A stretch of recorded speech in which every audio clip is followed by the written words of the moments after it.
हे खरं आहे.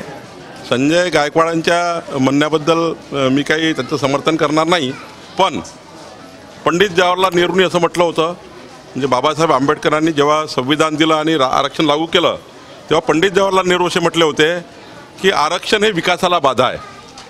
मग त्यांची पुढची पिढी राजीव गांधी असे म्हणाले होते की आरक्षण देणं म्हणजे बुद्धिहीन लोकांना सपोर्ट करणे आहे. आणि तिसरं आता राहुल गांधी विदेशात जाऊन म्हणतात की आता आम्ही आरक्षणच रद्द करू. म्हणजे 3 पिढ्यात जे त्यांच्या पोटात आहे ते ओठावर आलेलं आहे. आणि त्यामुळं जे मोदींच्या नावाने संविधान बदलणार आहे, आमचे NDA सरकार संविधान बदलणार आहे, ह्याच्या बाता करतो ते खरं यांचं आता पोटातलं समोर आलं आहे.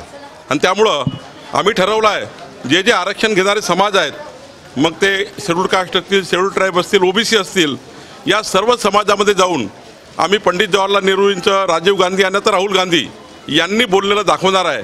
खरे आरक्षणाचे मारेकरी कोण. आणि मला आता जरांगे पाटील साहेबांनाही सांगायचं आहे की जे आरक्षण आहे तेच त्या ठिकाणी काढण्याचा प्रयत्न करताय राहुल गांधी. तर तुम्हाला मराठा आरक्षणाचं पुन्हा काय होईल हा एक प्रश्न आपल्यासमोर आहे. त्यामुळे जरांगे पाटलांनी सुद्धा राहुल गांधीच्या या बोलण्याबद्दल जरा चर्चा केली पाहिजे.